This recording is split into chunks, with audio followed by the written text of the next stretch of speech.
Assalamualaikum warahmatullahi wabarakatuh. Hai semuanya, hari ini kami ingin ngobrolin dan berdiskusi tentang peradaban Islam di masa modern dan juga tokoh-tokoh hebat yang berperan besar di dalamnya.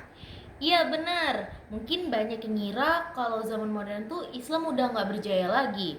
Tapi sebenarnya justru di masa inilah umat Islam mulai sadar dan berusaha bangkit dari keterpurukan. Betul banget Lai, soalnya sekitar tahun 1800-an tuh banyak banget negeri Islam yang dijajah negara barat. Tapi dari situ juga muncul tokoh-tokoh pembaru yang pengen balikin kejayaan Islam dengan ilmu pendidikan bahkan teknologi. Ngomong-ngomong soal tokoh pembaru, kalian ingat gak siapa pelopor kebangkitan Islam di Mesir? Siapa ya? Muhammad Ali Pasha kan? Dia tuh keren banget loh. Walaupun dulu dia nggak sempat sekolah kayak anak-anak lain, dia tetap bisa menjadi pemimpin yang bawa perubahan besar. Iya, apalagi pas dia kirim ratusan pelajar Mesir ke Eropa buat belajar. Kebayang gak sih tahun 1800-an udah mikir pendidikan global? Dan dia juga bikin sekolah-sekolah modern dari sekolah militer sampai kedokteran. Pokoknya reformasinya tuh menyeluruh banget, hebat sih.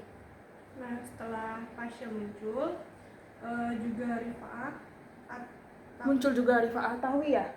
Iya, dia itu belajar di Prancis dan pas pulang ke Mesir langsung bikin sekolah penerjemahan. Iya, kayak versi Baitul Hikmah di zaman Abbasiyah gitu. Tapi yang paling aku suka tuh pemikiran dia tentang pendidikan. Dia bilang perempuan juga harus punya hak yang sama buat belajar.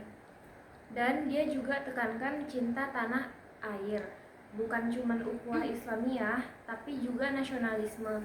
Gagasan yang menurutku cukup progresif sih waktu itu. Terus kalau Jamaluddin Al-Afghani gimana? Nah, dia tuh lebih ke pemikiran politik sih. Al-Afghani percaya kalau umat Islam harus bebas berpikir dan jangan pasrah sama nasib.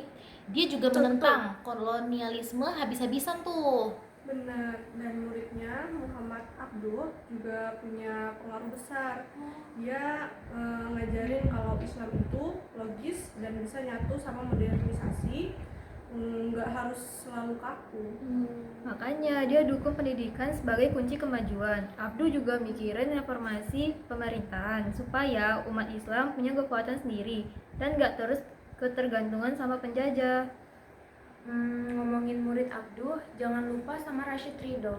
Ingat gak? Dia tuh yang nulis di Al-Manar itu loh, yang isinya tentang pembaruan Islam dan pemurnian ajaran dari pengaruh luar.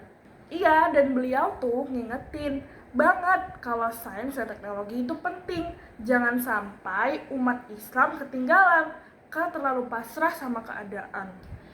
Kalau dari India ada juga tuh Muhammad Iqbal. Dia tuh lebih filosofis ya, Filsafat. tapi idenya keren banget. Islam harus bangkit dan ijtihad masih terbuka seluas-luasnya. Terus dia bilang juga Al-Quran lebih mengutamakan amal daripada cuma angan-angan. Itu dalam banget sih menurutku. Setuju. Terakhir nih, tokoh dari Indonesia yang gak kalah hebat. Siapa tuh? Ahmad Dahlan dan Hasyim Asy'ari. Wah, ada juga ternyata dari Indonesia. Mereka berdua yang punya pendekatan yang beda tapi tujuan yang sama ya. Ya, Kiai Dahlan lebih ke Muhammadiyah dengan sistem penggabungan pesantren dan sekolah umum sih. Nah, kalau Kiai Hasyim Asy'ari menguatkan tradisi pesantren, tapi juga membuka diri sama isu-isu kemasyarakatan dan kebangsaan. Dua-duanya tuh luar biasa banget. Setuju. Nah, intinya sih, masa modern ini bukan masa kemunduran mutlak, tapi masa refleksi dan kebangkitan. Betul. Tokoh-tokoh itu benar-benar buktiin bahwa Islam bisa adaptif, maju, dan tetap relevan sampai hari ini. Setuju banget. Dan kita sebagai pelajar nih harus bisa meneruskan semangat itu. Terima kasih yang sudah menyimak video diskusi kali ini. Sekian dari kelompok kami. Wassalamualaikum warahmatullahi wabarakatuh. Thank you for watching. Bye bye.